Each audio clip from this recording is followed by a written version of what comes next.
So now I was saying that we discussed this in the last lecture. The first unit we started, technical and general communication. So could we finish these 5 points? Did we, cover up this one, difference between technical and general writing? Could we?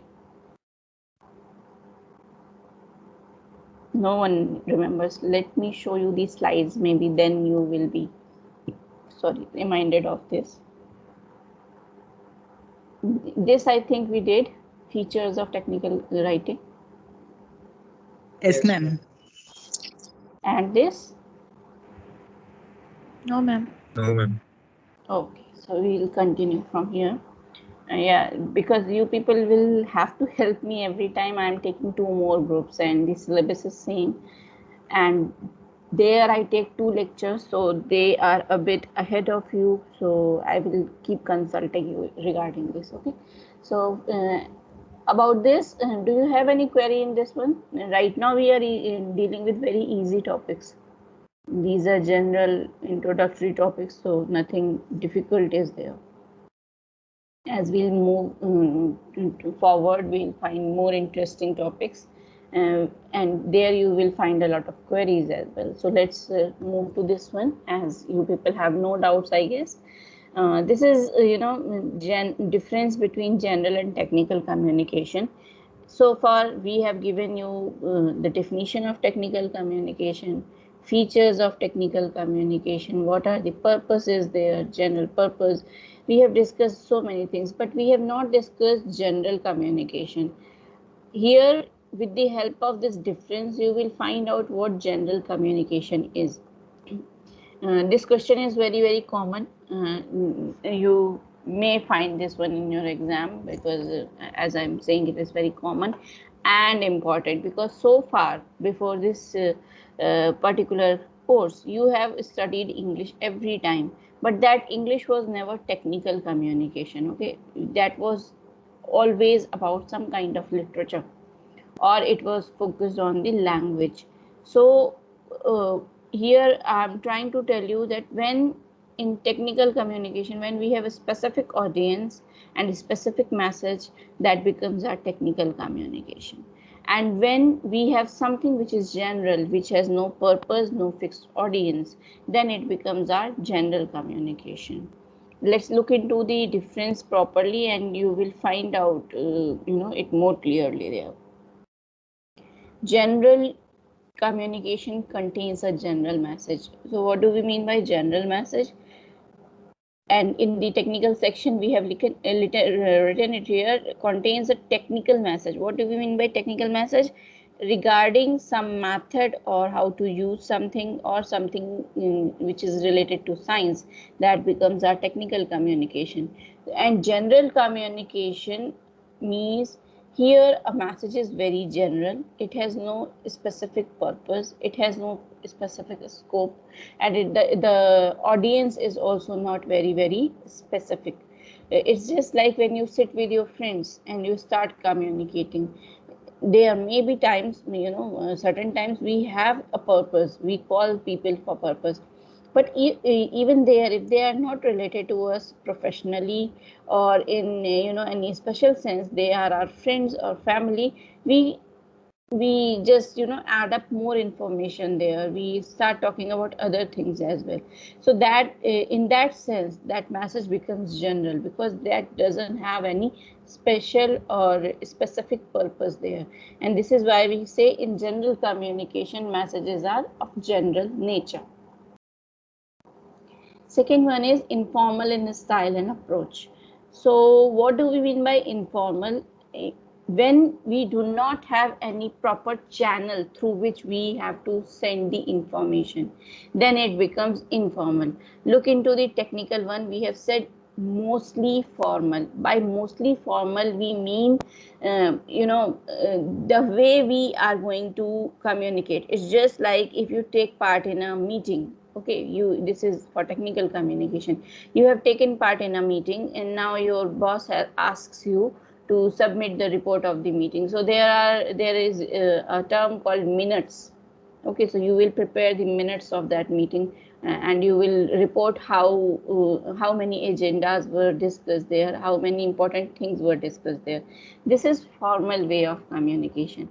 But when you are in technical communication, it doesn't matter. You can sit anywhere, you can sit with anyone, any kind of language can be used, any kind of way can be used. You know, when you are in informal, not informal, informal, when you are in an informal, when you are in a formal situation, what happens, you know, you have to follow the protocol.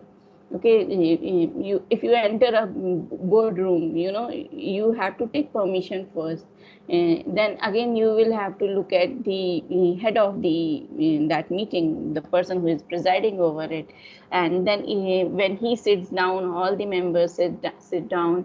When he stands up, all the members stand up. He starts speaking first. With his permission, other people speak. So this is formal. But in informal, the approach is, you know, the style and approach is informal. They have no set pattern. There's no protocol involved. Anyone can speak anytime. You can talk to one person. You can completely ignore the other person. This is up to you. So this is why we call it general communication. Again, the third one, no set pattern of communication. And in technical communication follows a set pattern. We had this in our, you know, syllabus as well. This is called flow of information. When we are in, you know, formal setup where we are working in corporate or inside an organization, there is a set pattern in which information flows. From the MD, it will go to the next person who is holding position next to him. It can be, you know, after MD, it can be general manager, then zonal manager, then regional manager. There will be a set pattern in which this particular information will, you know, flow, and then it will reach the last pedestal, person who is standing on the last pedestal. So this is why we say that it always follows a set pattern in technical communication. And in general communication, there is no set pattern of communication. You can communicate with anyone, anytime, in any order.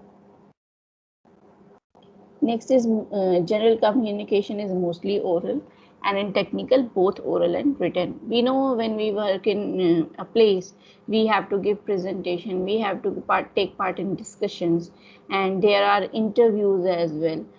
These are all part of oral communication. Here you are not writing anything, but you are giving oral presentations, although you will take help of your PowerPoint slides and reports which you are presenting, but ultimately the mode will be oral. And written communication, you send the mails, you prepare the proposals, you prepare the memos, notices. These are, you know, type of our written communication. In technical communication, we use both the terms, okay, both the methods, oral and written. While when we are in general communication, it is mostly oral. Because this is general, we don't have any specific purpose. Most of the time it is built on the interest of the people who, you know, share common interests. They are communicating with each other, they are talking to each other, so they use this general communication. Although with social media, this Facebook, your WhatsApp group or Twitter, we are writing as well, but that is a totally different kind of method. Again, in that also you will find that social media or electronic media these days, it is being used for formal purposes. So again, the style there differs. But yes, we cannot say it's always oral. WhatsApp chats can also fall in general communication when you chat with your friends. Although the language, the lingo, which you call the lingo, that is very, very different. If at any point you feel any confusion, please stop me. Okay. And now we move to the fifth point in general communication, which is not always for a specific audience. And in technical communication, always for a specific audience. This we have been discussing since the starting. If you are a scientist, you are going to take part in seminars, in conferences, and you are going to present your research there. That research is a specific kind of message. This is not intended for general public, and people who are listening there, who are sitting there, they are also from the same field. They share the same interest as you do. So this becomes our specific audience. In technical communication, the message is specific, the message is technical, and the audience is also specific. But this doesn't happen in general communication. We have known a lot about this. It's just like when newspaper are published or a novel is published, a new poem is printed, the aim can be a large one. Its reach is large and its reach is general. It's not aimed at a specific kind of audience. Anyone can read it, anyone can enjoy it. So the audience is not specific here. Finally, we have the last point. In technical communication, frequently involves jargon, graphics, etc. And in general communication, does not involve use of technical vocabulary or graphics, etc. So here the term jargon is, that needs focus here. Jargon means technical vocabulary. It means something, which is related to a specific field. There are certain jargons which are used very commonly. Virus. Right now we are dealing with a virus, but that is a different definition for virus. And when people from the field of computer, they talk about virus, they are talking about something different. Although both the things are dangerous, but even then the definitions are quite different. This is jargon.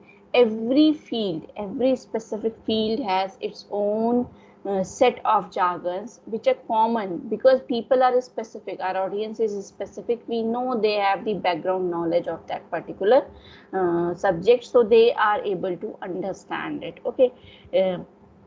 So these, when you are in technical communication, when you are practicing technical communication, you involve jargons there, you involve graphics there. And when you are in general communication, there is no need to do this.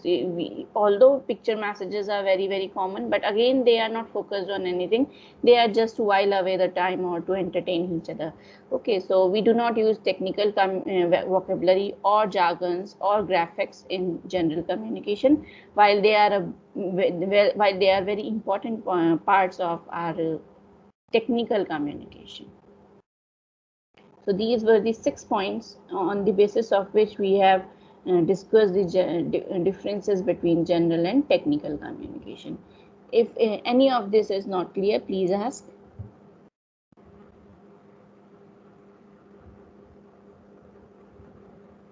Yeah, one thing I would like to mention or specify, when we say jargon, few students think that we generally say that we should use simple language. In the last slide, we have done this. First point is use of familiar and easy words. This is what technical communication is. So when we say that that we should use jargon, or we generally use jargon, people get confused. But it is not like that. What we are trying to say, when we are in general communication, suppose you are writing poetry, you are going to use that flowery language there. We try to decorate our feelings. It's very subjective as well. Our preference of words. There are people who choose difficult words. A very common example is Shashi Tharoor. We all make fun of him because the way he puts his thoughts in communication, or the way he uses difficult terms while he is speaking, that makes his speech very difficult for general people. This is what we are saying. When we are communicating in technical communication, we use terms which are specific to that particular field, but we do not prefer to use dramatic language or poetic language there. We do not use figures of speech. We do not use general, idioms or phrases there. We prefer to use simple to the point language there. We can use difficult terms, or in right term will be, we can use technical vocabulary or jargons there, but we do not prefer to write long sentences where too many accolades are used. Even when we are writing In your school time, you must have learned how to write letters to your friends, and there you were taught in different phrases, how to take, take news from each other, how to greet and wish each other.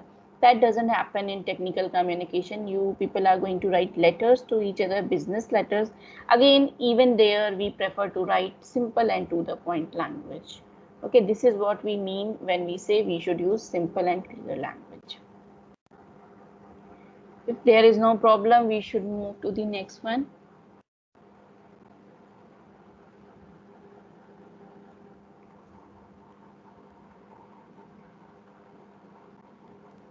Okay. Please be interactive. It looks like I'm talking to a screen, or you people, all of you are sleeping there. No problem in this one? No, ma'am. No, ma'am. No, ma'am. Yeah. No, ma'am. No, ma'am. No, ma'am. Okay, so now we are moving to the next slide, which is language as a tool of communication. Why do we call language as a language is the biggest tool for communication? Do we have any other way of communication as well? Can you think about this? If I take away language from you, just hypothetically, if I take away the language, power of language from you, what will be the means of communication? How can we communicate without language? And we can communicate Sign language. using gestures. Please raise your hands one by one. I'll take all of you, but please raise your hands first. Yes, Bharat. And we can use gestures. With the help of gestures, we can communicate. Okay, Abhishek.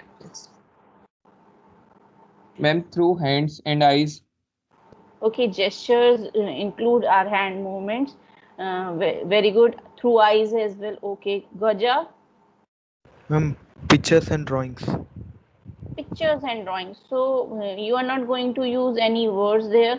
Even in pictures like comic strips, we use those dialogue boxes there. Ma'am, not necessary that everything should be like a comic pattern.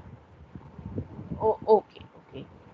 Yeah, there are certain pictures which give messages. That is right. Yes, Sarfaraz.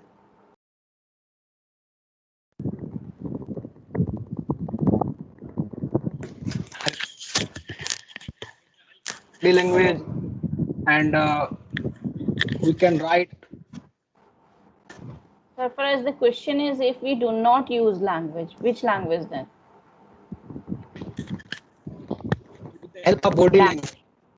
Body language. Okay, thank you. So all of you are saying that with the help of gestures, eye movements, or body language, we can communicate. But don't you think there is a limitation? If we compare it with the power of language, do you think they run parallel to each other? They hold the same kind of power there. Sarfaraz, please lower your hand. Okay, so let's continue with this one. We have not only this one, we have other languages as well.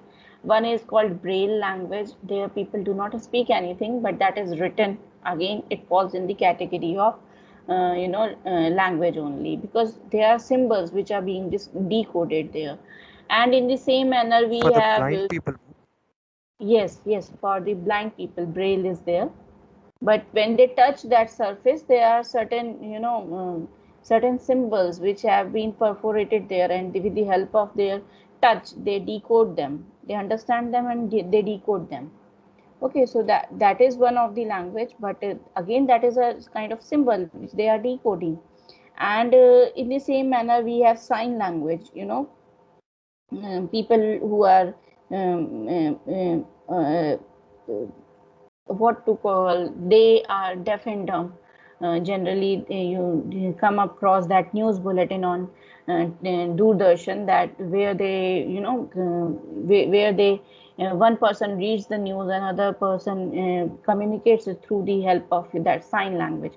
But again, there as well, that is a language, that is a whole set of language, and not any person can decode those signs. You have to learn those signs to decode them. So again, that falls in the category of language. Now we come back to body language. Body language has very limited scope when we come to this. You cannot communicate with a person for hours with your eyes only, okay, or whilst gesturing. There is up to certain limit where you can gesticulate things. After that, you will find it very difficult to communicate. Body language always enhances the language, although that is also part of your syllabus, non-verbal communication. So when we'll study, you will find out that 70% of our communication is done through body language. Only 30% depends on the words, or the written or oral words. But even then, without these 30% contribution of words, body language cannot work properly. Okay. So this is why we say language is the biggest tool of communication. When you study it properly, you will find out there that even here language has certain limitations.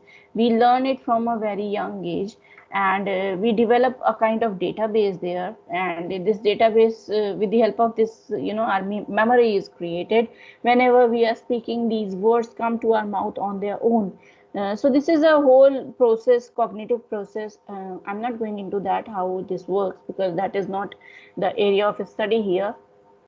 Main thing is, language still is the biggest tool of communication. And why it is so? Because over the ages, human beings, they have worked very hard on it, and with the help of this hard work, now we have a proper system there. If we read this particular definition, which I have taken from Encyclopedia Britannica, it defines language as a system of conventional spoken or written symbols. Why we are saying conventional? Because it is being shared by people from a long age. Okay. A system of conventional spoken or written symbols by means of which human beings, as members of a social group and participants in its culture, communicate. We know that there are several languages all over the world, and if we talk about India only, there are so many languages, there are so many dialects there. So but they are shared by only few social groups, and when you are in your own social group, you use that. And this is why, all over the world, English is used. Have you heard the term lingua franca? Have we discussed it here? Do you know the term lingua franca? No one? No, ma'am. You have never heard this one. Okay, I'm not going to discuss it in detail. I'm just telling you that English is called lingua franca. Lingua franca means the common language. So the English all over the world is taken as lingua franca, because all the people understand it. Somewhere the reason behind its popularity is, number one, Britishers were, colonizers. They spread their colonies all over the world, so people practiced it that way. And the second thing, and very important thing, is it's very easy to learn. In comparison to other languages, it is easier to learn English, and this is why it is very popular. And although not all the countries practice it, if you happen to listen to Chinese meetings, or their discussions, you will find out they prefer their own language. And then there is one more language which is called Mandarin. These days Mandarin is also very popular, especially for people who like to travel to other countries. But overall, English is still the most popular language, most used language. And let's come back to the language, the power of language. Language means, in a special group or in a culture, whatever language you are using, it is shared by the participants of that culture, and with the help of that, they communicate with each other. Okay, so this is why it is very important to have this power of language. Without this, communicating is not possible. Again, it can be written and oral. We know that oral languages started years ago, ages ago, before people could start writing. They had their, in the starting, they did not have any speech. Then they started drawing, those cavemen, they started drawings on the wall. And then from there, they came to the leaves, they did not have paper. Then as evolution took place, this particular language has also developed. If you go back to 13th and 14th century texts and you try to read them, you will find out those poor guys, they were writing so long spellings for so short words. For shorter words, they had long spellings. Even then, they dared to write books there. There is one very, very popular one, is prologue by Canterbury Tales. Canterbury Tales was written by Chaucer, and if you happen to go and search it on internet and read one or two stanzas written by him, you will find out that guy was really hardworking, because the way they used to write. Today we have shortened most of the terms. We do not even write HAVE, we write HV, and that is done. This is how we are communicating these days. And those were people who, when they used to write night, they used to write NIGHTE, and all those kind of spellings were there. Again, when we say that language is the biggest tool of communication, this is because because of the limitations of other possible methods. Body language, sign language, music, all these kind of things can be used as alternative, but nothing stands in front of language as powerfully as it does. Okay, so this is why we say language is the biggest tool of communication.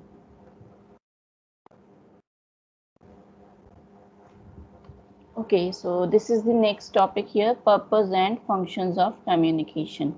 I'm not going to elaborate on these. You people are going to contribute here. You have learned about technical communication a lot. So now you tell me, how do you think, technical communication, or this, exchange of information, how this can be the function of communication? Please raise your hands. Exchange of information, this is one of the major function of communication. This was in the definition.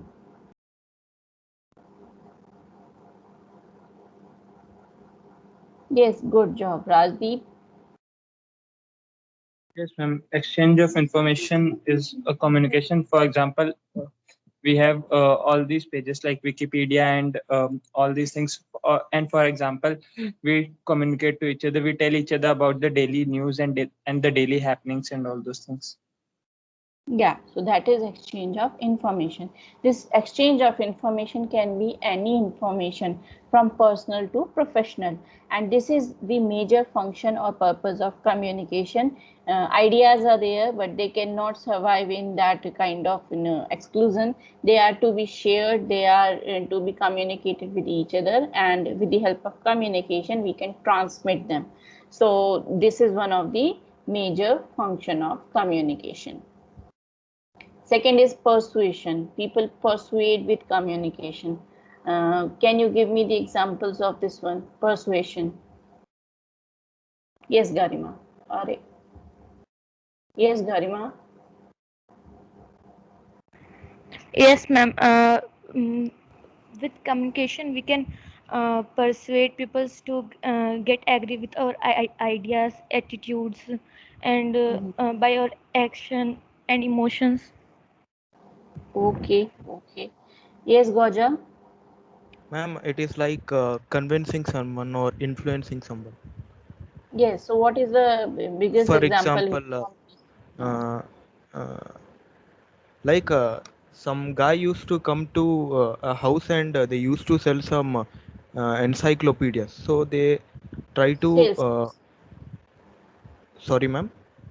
Salesperson. Salesperson. Yes, ma'am.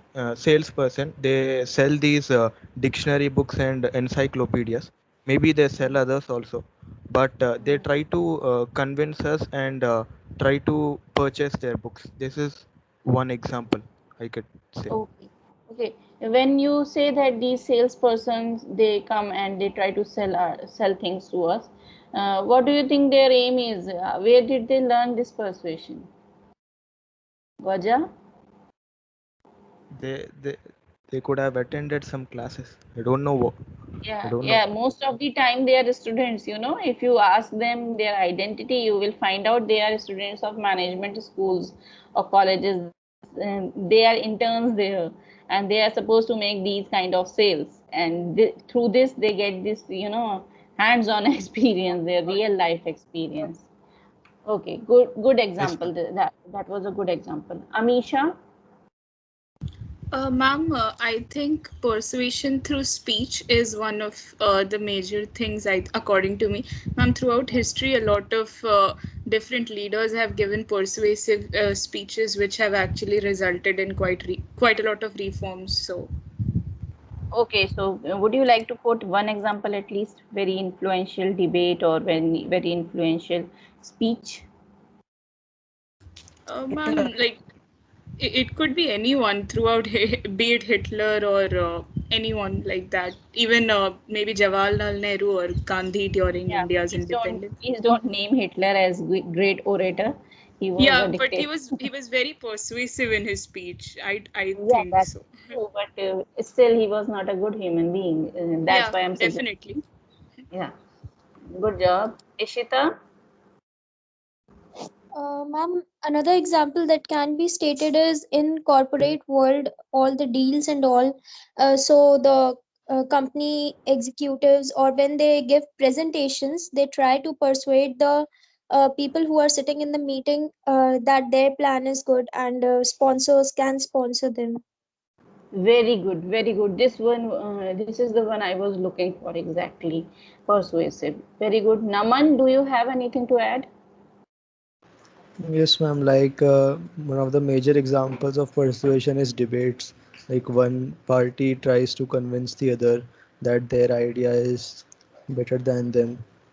Yes, very good, very good. All of you have given very good examples here.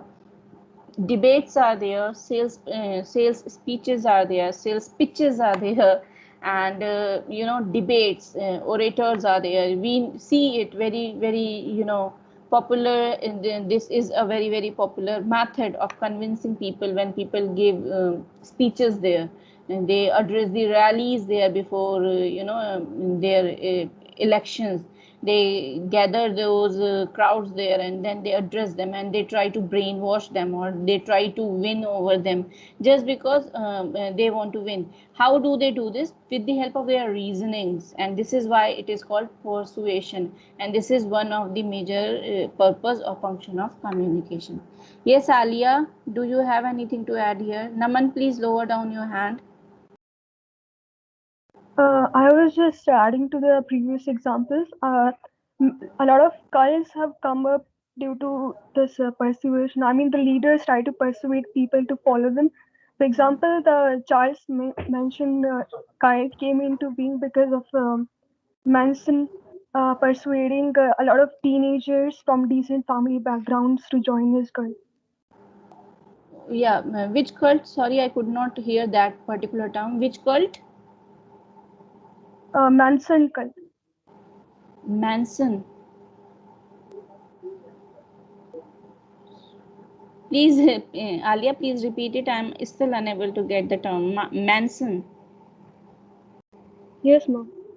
MANSON. Okay. Yes, this happens, you know. We always find that there are limitations and drawbacks of everything. So even in communication that exists, people misguide others or misguide other people, especially young people, with their speech. That is happening throughout the world, not only in India. There are several people who use this art of oratory to misguide the youth. So that is also present there. We cannot deny that fact. Third is counseling. So who is going to elaborate this one? Counseling, one of the purposes. Please raise your hands. Okay, Garima has already spoken, so I would take it from someone else. Bharat, you have already spoken.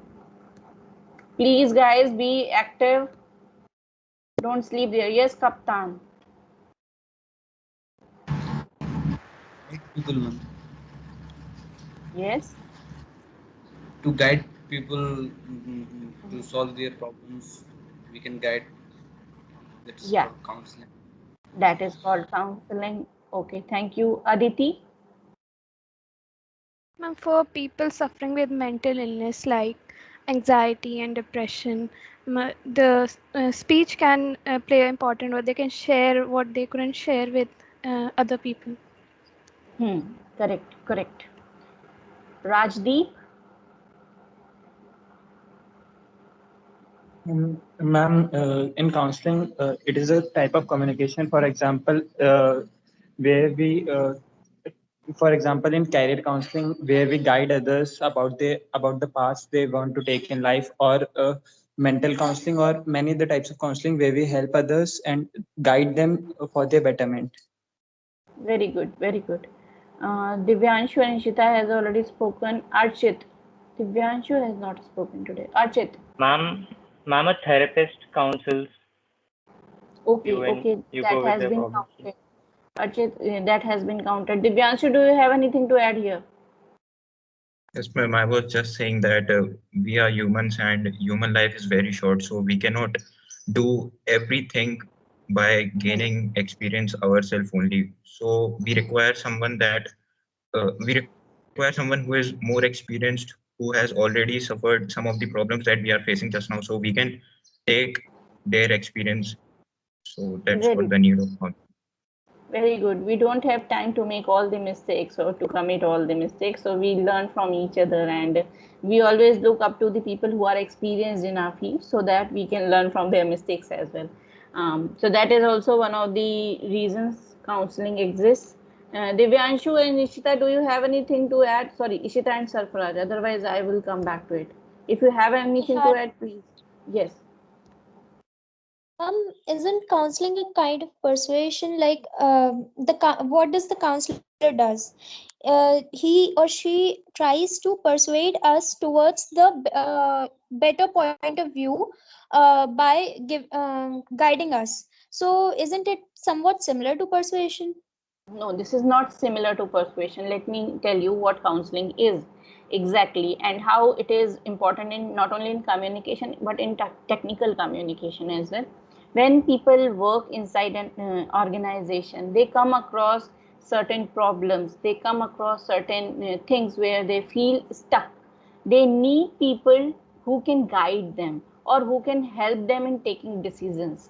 So then they seek counseling, and there are people who are more experienced, people who have been trained in this field. And these are mostly people from psychology.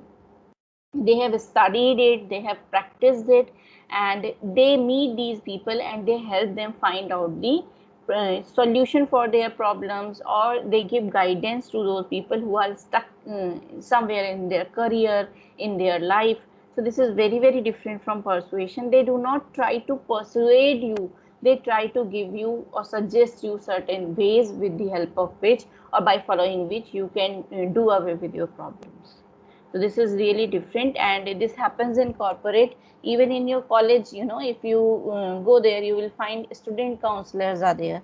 When students feel too depressed and when they feel suffocated, or if they are facing any kind of mental problem, or if they are facing any kind of problem which is related to their career, they are unable to make decisions, which field I should take, which specialization I should take, if they are not getting good marks there, what is that thing which they are doing wrong. So these people sit with them and they try to find out the problem, and then they guide them towards the solution. This is what counseling is. Am I clear? Yes. Yeah. Okay, so Rajdeep and Ishita, please lower down your hands. Ma'am, Yes. just like SMP in our college. What is the full form of SMP? I think senior mental program. Yeah, that will be same. That will be same. Okay, ma'am. Fourth point is coordination. Now, who is going to elaborate this one?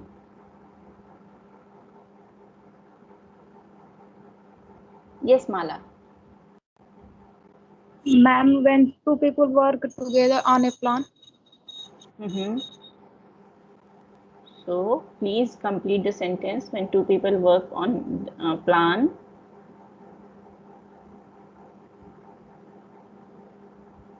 Mala, that was incomplete. Please complete your statement there.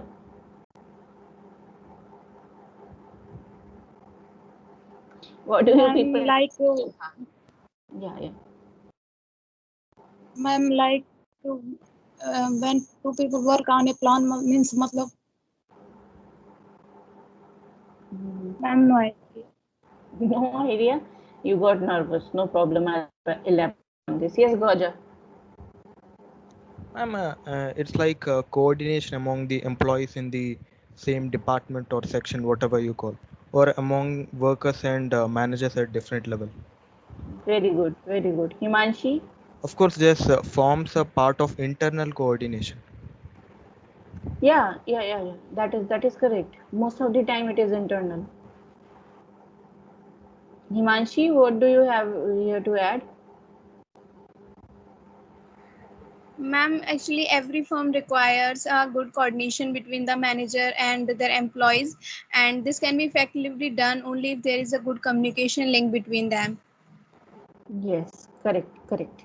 So Divyanshu and Kaptan, I'll not take it from you. Most of the points have been covered already. We are going to discuss more things here. And I really appreciate when you people take part in this discussion. This is important here, and many students complain later that I have not got enough marks. Please, if you do not talk to me, if you do not take part in here when I am going for TA, teachers assessment, I will remember those guys who were taking part there. Okay, so this is up to you. This is your duty to be more interactive here. When we talk about coordination, communication is very, very important. When you work inside an organization, either you are the leader or you are the teammate or team member. So in both the cases, you will have to find that coordination. Teams work only when they have coordination, good coordination. If someone out of them is not ready to communicate, they keep their feelings to themselves, they keep the decisions to themselves, it is going to harm the performance of that team. And in the same manner, if so many teams are there in an organization and they do not have coordination, ultimately it will harm the the aim of the organization, the output of the organization.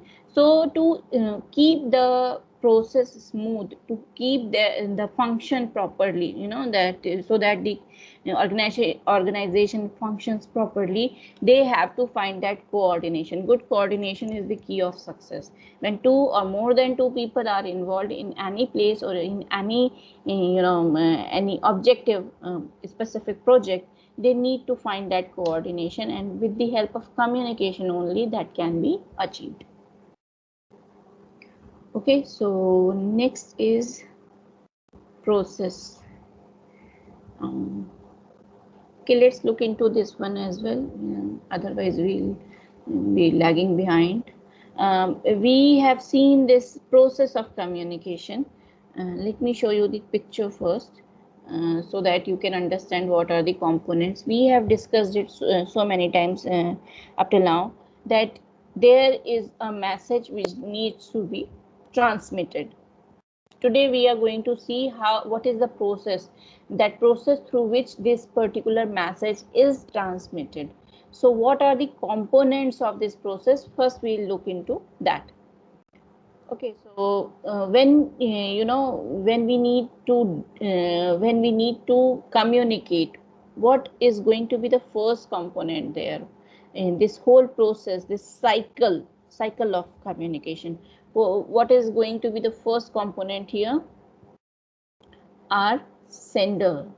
Okay, there is one sender, there is one person who has an idea. This idea he wants to communicate with the other party. Now first there is a sender, then we have receiver.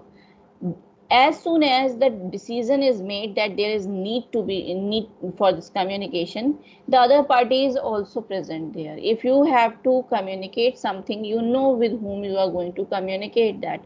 Right now, if I ask you to submit an assignment, you know that the query will be directed towards teacher. Okay, so the message is there, you want to know the deadline, that message is there, and the receiver is decided, I will receive the message. Now what you are going to do, you will encode this message. Now this encoding doesn't mean going to computer and typing that. It means you will select a language. You will select a language which both of us share. Okay, right now we use English, so both the parties are comfortable in English, so you are going to encode that message in English. Now it can be a spoken message, it can be a written message. If we were present face to face, you could have gesticulated it, and in other ways there can be visual message. It mainly means that there can be different ways in which a message can be encoded. And now this receiver will receive this message. How this receiver will receive this message? With the help of a channel there. What do we mean by channels? Would you like to suggest something? If right now we are communicating, what is the channel? Ma'am, MS Teams. Ma'am, the MS Team app. Yes. Or internet? Both. Both. Yes, that is the correct answer. Both are needed. Only internet cannot make you reach me, and at the same time, without internet, Teams will not work. So we need both right now. When we when we use phones, so in that sense, we need the apparatus and the network. Both are needed. And when we communicate face to face, then what is the channel there? Air. Air. Through air, the voice or the sound travels. Yes, correct. So if with the help of air, we can communicate there. Okay, so we have the idea, we have the channel. Through this channel, you will send the message, receiver will receive this message and decode it. By decoding, it means they will understand it. While they understand this message, they will prepare a response there. This particular response is the same one which is the message which was encoded by sender. In the same manner, a response will be encoded by the receiver. He is going to give what he understood from there, or what he understood from that particular message. So the receiver response is the information that is being transmitted from sender to receiver. Now here the role gets reversed. First, the person who was receiver, now he is the sender, and the sender will become the receiver, because this is going to be put in the feedback. We'll look into the chart, and it will be more clear to you. Then you can see that feedback is the transmission of receiver's response to the sender. Through the someone has left the mic open. Please mute your mics. Yes, feedback is the transmission of the receiver's response to the sender. This response will be put into the channel, and through that channel, it will again reach the sender, who was the sender in the first place. Now he is the receiver. So this is the whole process. Let's look into this chart and try to understand it more clearly. In the first box, we have sender, and in the fourth box, we have receiver. Is it visible to you? Is it clearly visible? Yes, ma'am. Yes, ma'am. So this sender has an idea, ideation has taken place. He has encoded the message, then he put it into a channel or media or medium. And then this message is sent. Received message, and this message has been received by the receiver. Please ignore the column of noise right now. Receiver receives the message is decoded, and then a new message has been encoded. This is put in the feedback, and this goes back to the sender. It's just like you are asking me what is the deadline of the assignment. You are the sender, you encoded the message, you put it in the chat box, the message was sent, I received the message, you see that blue tick there, I have received it, I understood it, I prepared a response there, I said it's tomorrow by 12 o'clock. Now I will hit send. Through the same channel, it will go back to you. You will receive the message and the communication process gets completed there. Is it clear? It's very simple. Yes, ma'am, it is clear. Yeah, so you can see that there is between sent message and received message, there is a zigzag line, which means noise, external or internal. Not always our communication is successful. It's just like certain times you start speaking and then we tell you your voice is breaking. You had no idea because of the transmission or these network issues we are facing. We are unable to listen to you. This is called noise. And this is a whole chapter, not chapter, a topic which we are going to discuss in the next coming lectures. So we'll look into that in during when we will discuss that. But right now, you need to understand not always the communication process is successful or it gets complete. Most of the time, not most of the time, but at least 50% of time, people face a lot of noise there, and because of that, the process of communication gets hampered. Okay, it gets hampered, it gets disrupted. Certain times our messages get distorted. Certain times people they mishear us or they do not understand us. That is also one of the possibility. But when it goes smoothly, the process gets completed and people understand it. Okay, so if you have any problem in this one, please ask.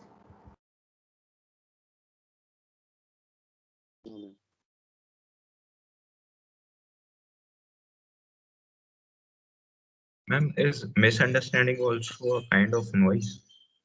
Yes, misunderstanding is also a kind of noise. We will understand the reason here. Suppose I am speaking right now and my voice breaks. You hear only half of the part and you try to understand it. That will be mishearing. The same. I mean, most of the part is eliminated. Even then, you are trying to find out the meaning. That will be mishearing. And there are certain times ways people choose to give their messages. As I told you that it is a whole topic in the coming lectures, but I'll give you one example here. It is just like I said virus. Okay, so virus, the word virus, if I use it in any sentence, people can interpret it in different manner. This misinterpretation will result in mishearing. They will take out different meaning from the same word. So this is also what we call mishearing. Is it clear? Yes, ma'am. Thank you. Okay. So if you people have no queries, shall we end it here? Shall we call it a day? Yes, ma'am. Okay, ma'am. Okay. Thank you. Thank you for Ma'am? listening. Thank you so much, ma'am. Ma'am, Yes, Divyanshu. Thank you. what's the difference between response and feedback? Response is the message and feedback is the system. It's just like I have the response, but I do not put it in the feedback. It doesn't reach you. The process will be completed when I'll design the response and I'll send it to you. Okay, ma'am. Means response is just like an idea, but it is with us and we have to send it to the other person also. Yeah, Then it the happens process. several times. It happens several times. I have the idea, I looked into it, but I did not communicate it with you. So the message, the process will be hampered. You have no feedback. You have not received any answer from me. Okay, ma'am. Okay. Okay. Thank you for listening. Thank you, ma'am. Thank you, ma'am.